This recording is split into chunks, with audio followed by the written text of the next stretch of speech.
ইতিমধ্যে আমাৰ তৃতীয় শ্ৰেণীৰ গণিতৰ 33 অনুশীলনীলৈকে হৈ গৈছে।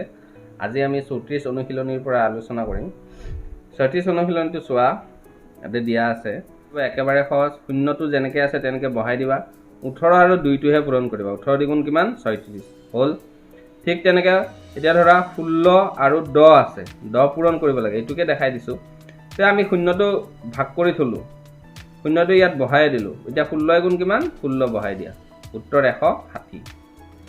এনেদৰে শূন্য থাকিলে আমাৰ পূৰণ কৰিবলৈ একদম সহজ। ইয়াত মই লিখি দিয়া আছে। এতিয়া ইয়াত শূন্য এটা আছে, এটা শূন্য পাতি দিলোঁ, 13 গুণ 13 বহাই দিলোঁ। বুজি পাইছা? শূন্যটো মই ভাগ কৰাটো দেখাই দিছোঁ। ইয়াত 99 পূৰণ 10 আছে, শূন্যটো ভাগ কৰি লৈছোঁ, ভাগ কৰি পেলাই এইটো শূন্যকে আমি ইয়াত পাতি দিছোঁ। দেখা পাইছেনে? তাৰপিছত 99 গুণ 99 পাতি দিলোঁ। ইয়াত চাবা মুখে মুখেই পাৰি, এইটোত ইয়াত ভাগ কৰি দেখাইছে যিহেতু মই ভাগ কৰি দিছোঁ। এতিয়া ইয়াত চাবা শূন্য আছে, শূন্যটো পাতি ল'লোঁ। এতিয়া এইখিনি পূৰণ কৰিম আমি। শূন্যটো যিহেতু পাতিছোঁ, শূন্যৰ লগত পূৰণ কৰিব নালাগে। 827 আছে, 827 পাতি দিয়া, এইটোৱে উত্তৰ। এইটোত চাবা শূন্য কেইটা আছে? দুটা শূন্য আমি পাতি দিলোঁ। 58 গুণ 58 বহাই দিলোঁ, এইটোৱে উত্তৰ। দেখা পাইছা? ঠিক তেনেকৈ ডাঙৰ এটা দেখাই দিওঁ, এইখিনি সহজেই। এতিয়া এইটো চাবা 245 আৰু 1000 পূৰণ কৰিব লাগে। কেইটা শূন্য আছে? শূন্যকেইটা ভাগ কৰি লোৱা, তিনিটা শূন্য পাতি দিয়া, পাতি দিলোঁ। এতিয়া 245 গুণ 245, বুজি পালা? বাকীখিনিও চেম তেনেদৰে হয়, চাই ল'বা তোমালোকে। একেবাৰে সহজ শূন্য থাকিলে পূৰণ কৰিবলৈ। অনুশীলনী 35লৈ আহোঁ।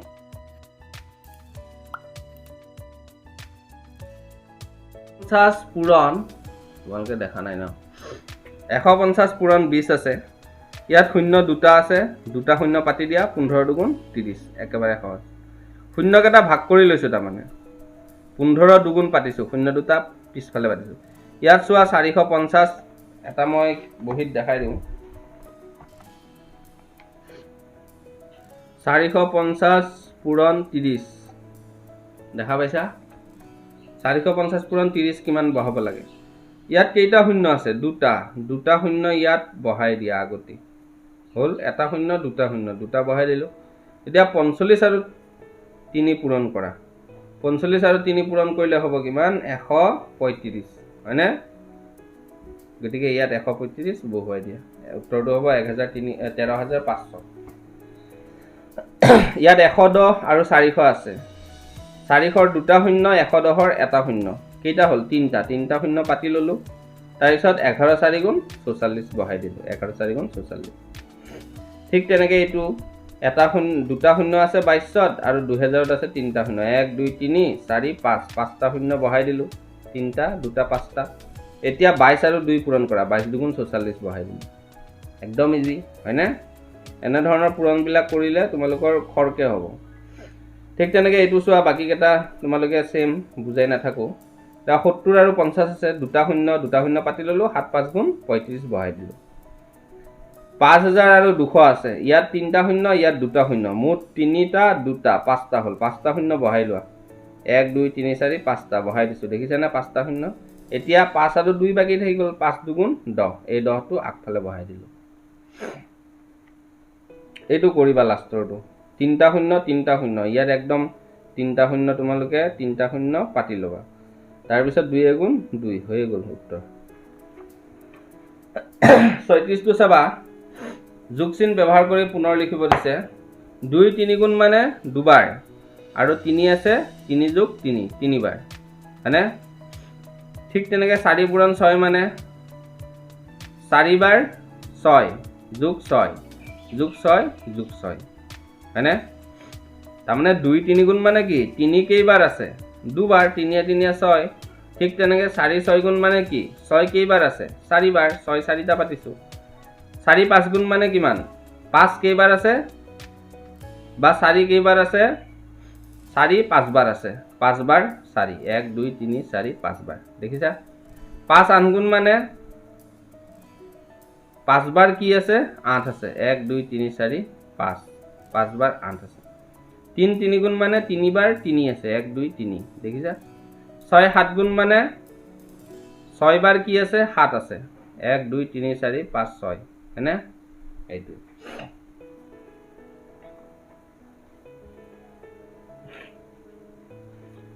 তাৰপিছত চোৱা খালী ঠাই পূৰ কৰিব দিছে 1 2 3 4 5 6 6টা 2 যোগ কৰিব দিছে তাৰমানে 6 2 গুণ 12 1 2 3 4 5 3 কেইটা আছে 5টা গতিকে 5 3 গুণ 15 1 2 3 4 6 কেইটা আছে 4টা গতিকে 4 বহাই দিছো 6 4 গুণ 24 10 কেইটা আছে আমি গণিম 1 2 3 4 5 6টা 6টা 6 বহাই দিছে তাৰমানে 10 6টা আছে তে 6 পূৰণ কি হ'ব 10 হ'ব কাৰণ সংখ্যাটো 10 60 ইয়াত চাবা 1 2 3 4 5 6 7 7 পূৰণ 7 তাৰমানে 7 7টা আছে 7 7 গুণ 49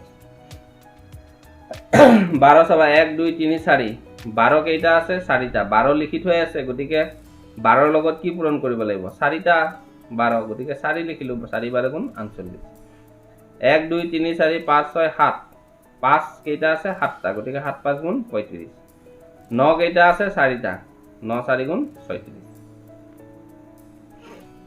তাৰ পিছত দিছে পূৰণ কাৰ্য কৰা 6 7 গুণ 42 3 0 গুণ 0 9 4 গুণ 36 নেউটা মাতিব লাগে আৰু খালি 10 আছে 4 10 গুণ 40 ইয়াত আন 5 গুণো লিখিব পাৰা আন 5 গুণো 40 হয়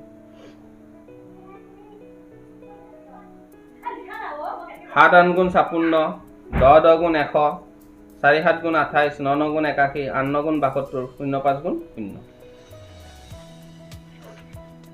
অনুশীলনী 37 টো চাবা খালি বাকচত সংখ্যাবোৰ বহাব লাগে এনেদৰে বহাব লাগে যাতে যোগ কৰিলে কি হ'ব 33 হ'ব ইয়াৰ আগৰটো কৰিয়ে দিছে এটো একো কৰিব লগা নাই ইয়াত যোগ কৰিলে 15 হ'ব 8 দিনে কিমান 11 11 4 15 আকৌ এনেকে যোগ কৰিলে চাবা 8 1 9 9 আছে 15 বা 7 5 12 12 3 15 9 2 11 11 4 15 যেনেকে যোগ কৰা 15 ওলাই 7 2 9 9 আছে 15 9 পাছে 14 14 1 15 তাৰমানে এনেকে যোগ কৰিলেও 15 ওলাব আকৌ থিয়কে যদি আমি যোগ কৰো কিমান ওলাব 15 ওলাব বুজি পাইছা এই ইতিয়া এই ঘৰকেটাত আমি সংখ্যা কেটা এনেদৰে বহাব লাগে যাতে যেনেকৈ আমি যোগ নকৰো এবাৰ 33 হ'ব লাগে উত্তৰ হ'ব লাগে 33 তোমালোকে যোগ কৰি চাবা এফালে যোগ কৰিলেও 33 হ'ব ইয়াতো 33 হ'ব ইয়াতো 33 হ'ব এনেকে আকৌ যদি থিয়কে যোগ কৰা ইয়াতো 33 হ'ব ইয়াতো 33 হ'ব ইয়াতো 33 হ'ব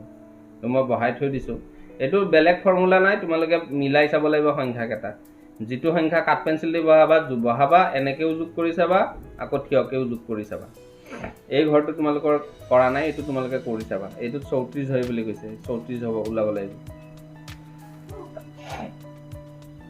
অনুশীলনী 38 টো চোৱা ইয়াত 12 দিছে পাছে পাছে 10 10 2 12 পাছে পাছে 10 10 2 12 পাছে পাছে 10 10 2 12 তাৰমানে জুন ফালৰ পৰা পথালিকে যোগ কৰিলেও 12 এটোৰ লগত সেম এনেকে যোগ কৰিলেও 12 হয় এটো চোৱা 8 8 16 16 22 8 8 16 16 22 8 8 16 16 22 আকৌ যদি পথালি থিয়কেও কৰো 8 8 16 16 22 হ'ব 8 8 16 16 22 দিয়া আছে 8 8 16 16 22 ঠিক আছে 18 18 পাছে 23 এনেকে যোগ কৰিলেও আমাৰ 23 ওলাব আৰু থিয়কে যোগ কৰিলেও আমাৰ কিমান ওলাব 23 23 বুজি পাইছা ইয়াত 26 টো তোমালোকে বহাবা এই ঘৰকেটাত চাবা দুটা সংখ্যাহে ল'ব পাৰা ইয়াত দিয়া আছে 1 2 3 4 5 6 7 8 ৰ ভিতৰত যিকোনো দুটা সংখ্যা ব্যৱহাৰ কৰি বুলি দিছে হা একেটা সংখ্যা একেটা লাইনত দুবাৰতকৈ অধিক ব্যৱহাৰ কৰিব নোৱাৰিবা মই দুবাৰে ব্যৱহাৰ কৰিছো চোৱা 9 9 9 9 বা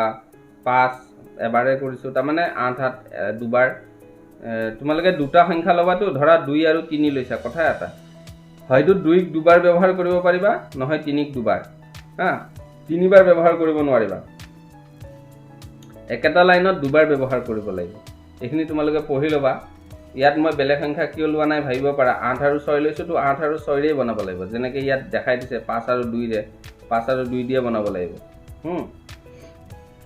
ঠিক তেনেকৈ ইয়াতো তোমাৰ 9 আৰু 5 তাৰ মানে এটা সংখ্যা দুবাৰ তিনটা ঘৰ আছে তো এটা সংখ্যা দুবাৰ ব্যৱহাৰ কৰিব পাৰিবা একেটা লাইনত কিন্তু তিনিবাৰ ব্যৱহাৰ নহব দুবাৰহে হ'ব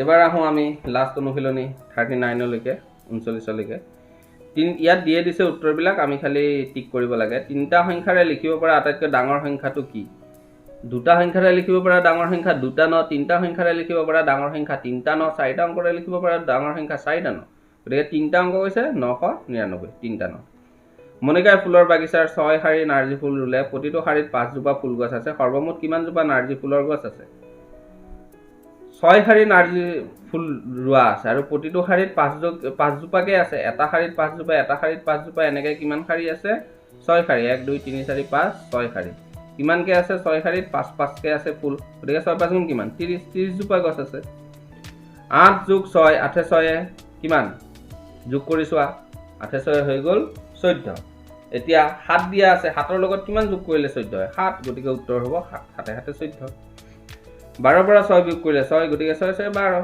6 যোগ 6 12 একদম সহজ বাক্য শাৰী সম্পূৰ্ণ কৰিব দিছে 3 7 11 এনেকৈ ক্ৰম এটা দিয়া আছে তেতিয়া 3 লগত 4 যোগ হয় 7 7ৰ লগত 4 যোগ হয় 11 11ৰ লগত 4 যোগ হয় 15ৰ লগত 4 19 19ৰ লগত 4 যোগ হয় 23 23ৰ লগত 4 যোগ হয় 27 গতিকে উত্তৰ হ'ব 27 তাৰ পিছৰ অংকটো চাবা গৌতমে বজাৰলৈ কিছুমান ৰঙালাও বেচিবলৈ নিছিল ইয়াৰে 40টা বিক্ৰী কৰিলে আৰু আনটা বিক্ৰী কৰিব নোৱাৰি ঘৰলৈ ঘূৰাই আনিলে তেওঁ মুঠতে কিমানটা ৰঙালাও নিছিল 40টা বিক্ৰী আনটা ঘূৰাই আনিলে 40 8 48 48টা উত্তৰ 48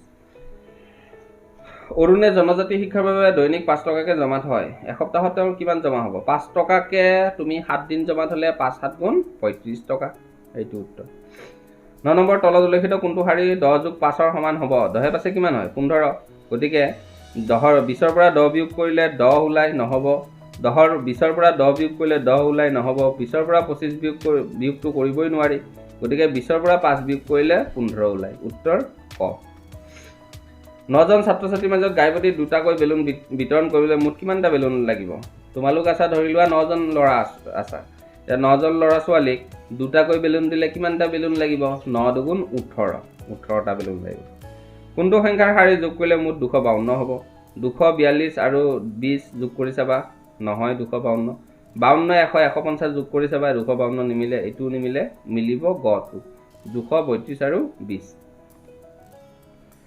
এটা বয়ামত 80টা মাৰ্বল আছে মাৰ্বল এটা বয়ামত থৈ দিছে 80টা কান্তাই বয়ামটোত 22টা মাৰ্বল ভৰাই দিলে আকৌ 22টা ভৰালে তে 80 আৰু 22 যোগ কৰিব লাগিব আগৰ পৰাই 80টা আছে নতুনকে 22টা সোমাই দিলে 80 22 102 উত্তৰ হ'ব 102 13 নম্বৰটো কোনটো শাৰীত সংখ্যাবোৰ ডাঙৰৰ পৰা সৰুলৈ সজোৱা আছে ইয়াত চাব লাগিব ডাঙৰৰ পৰা সৰু তাৰমানে অধক্ৰম 203 317 421 199 এইটোতো উল্লট পালত আছে 203 সৰু আছিল তাৰপিছত ডাঙৰ হ'ল তাৰপিছত আৰু ডাঙৰ হ'ল আমাক কৈছে ডাঙৰৰ পৰা সৰু 452 465 470 বাঢ়ি গৈ আছে সৰুৰ পৰা ডাঙৰ হৈছে এইটো নহ'ব খ নম্বৰটো চোৱা 185 75 95 এইটো ঠিকে মিলি আছিল কিন্তু আকৌ লাষ্টত 95 ডাঙৰ কৰি দিলে 100ৰ পৰা 85 ঠিকে লিখিছে সৰু 85ৰ পৰা 75 ঠিকে লিখিছে সৰু 75তকৈ সৰুহে লিখিব লাগিছিল 95 লিখি দিলে গতিকে এইটো নহ'ব এইটো নহ'ব এইটো নহ'ব হ'ব খ চোৱা ডাঙৰৰ পৰা সৰু হৈছে 375 212 180 140 375তকৈ সৰু 212 212তকৈ সৰু 180 180তকৈ সৰু 140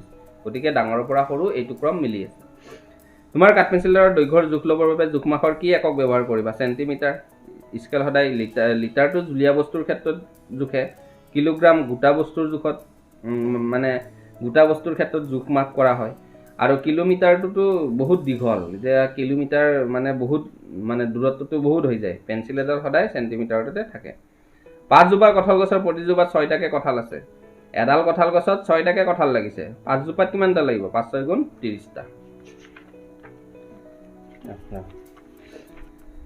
উত্তৰ হ'ব 30 6 নম্বৰটো চোৱা ৰিংকুহঁতৰ ঘৰত 60 জোপা তামোল গছ আছিল ধুমুহাত 12 জোপা ভাগিল এতিয়া কেইজোপা থাকিল 60ৰ পৰা কেইজোপা তামোল গছ আছে বুলি কৈছে হা 60ৰ পৰা তোমালোকে 12টো বিয়োগ কৰি দিয়া পূৰণ কৰিলেতো বেছি হ'ব যোগ কৰিলেও বেছি হ'ব হৰণ কৰিবই নোৱাৰা হা ভগালেহে হৰণ কৰিব লাগে এতিয়া 60 জোপা আছিল 12 জোপা ভাঙিল 60ৰ পৰা 12 গৈ 48 থাকিল এটাকে উত্তৰ হ'ব গ 17 নম্বৰ কোনটো অযুগ্ম সংখ্যা 8 যুগ্ম 12 যুগ্ম 10 যুগ্ম 9 হ'ব অযুগ্ম অৰ্থাৎ 2 ৰে হৰণ কৰিব নোৱাৰি বাকি এটা 2 4 গুণ 8 হয়নে 2 6 গুণ 12 2 5 গুণ 10 2 ৰে যি ভাগ কৰিব পাৰে সি যুগ্ম আৰু 2 ৰে নক না যায় গতিকে 9 হ'ল অযুগ্ম অৰ্থাৎ 2 ভাগৰ নটা মাতিলে 9 আমি নাপাওঁ শাৰীটোৰ খালি ঠাইত থকা ঘৰৰ পিছৰ সংখ্যা কি হ'ব লিখিছে 5 10 15 5 5 কে বাঢ়ি আহিছে 5ৰ লগত 5 যোগ হৈ 10 10ৰ লগত 5 যোগ হৈ 15 15ৰ লগত 5 যোগ হৈ 20 20ৰ লগত 5 যোগ হৈ 25 25ৰ লগত 5 যোগ হৈ 30 গতিকে 35ৰ লগত 5 যোগ হৈ 40 কোনটো শাৰী 15ৰ সমান হ'ব কৈছে 10 6 16 নহ'ব 17ৰ পৰা 3 বিয়োগ কৰিলে কিমান হ'ব 14 নহ'ব 8 7 15 এইটোৱে হ'ব এইটোও নহ'ব 25ৰ পৰা 20ৰ পৰা 15 বিয়োগ কৰিলে 5 থাকে গতিকে গ নম্বৰ শুদ্ধ আনটা কাঠ পেঞ্চিলৰ বাকচ আছে প্ৰতিটো বাকচত 10ডালকৈ পেঞ্চিল আছে মুঠতে কিমানডাল পেঞ্চিল আছে আনটা বাকচ 10ডালকৈ আছে 8 গুণ 80ডাল 5 3 গুণ 15 পূৰণফলৰ সমান কোনটো শাৰী হ'ব 5 কেইটা হ'ব 3 3 তিনিটা যোগ কৰিলে 3 3 গুণ 9 3 যোগ 5 5 3 কিমান হ'ব 8 8ৰ পৰা 3 বিয়োগ কৰিলে কমি যাব পাছে পাছে 10 10 3 13 হ'ব গতিকে এইটো ক্ৰমে মিলি আছে 5 যোগ 5 যোগ 5 পাছে পাছে পাছে কিমান 15 221তকৈ কোনটো সংখ্যা 1 বেছি 221তকৈ 1 বেছি হ'লে 222 এইটো শুদ্ধ কোনটো আকাৰ সমানে 4 ভাগত বিভক্ত কৰা হৈছে এতিয়া চোৱা সমানে 4 ভাগত বিভক্ত কৰা হৈছে বুলি কৈছে এইটোতো সমান হোৱা নাই এইটোও সমান হোৱা নাই ইয়াত তিনটা ভাগ আছে ইয়াত এইটো ভাগ ডাঙৰ আছে এইটো সমান হৈছে ইয়াত কিন্তু এইটোও সমান হৈছে দেই এইটো যদি আমাৰ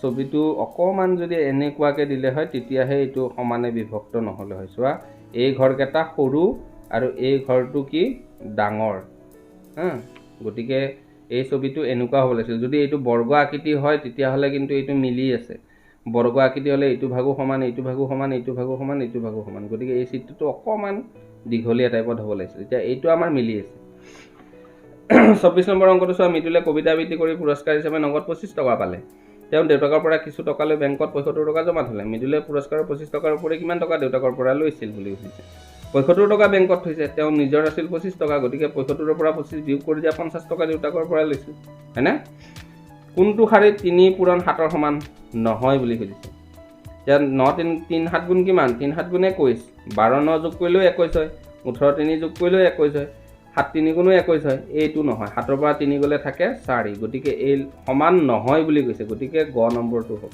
বাকি কেটা সমান এইটো 21 হলে এইটো 21 হলে এইটো 21 হলে তেতিয়া হলে আমাৰ আজিৰ ভিডিওটো ইমানে ধন্যবাদ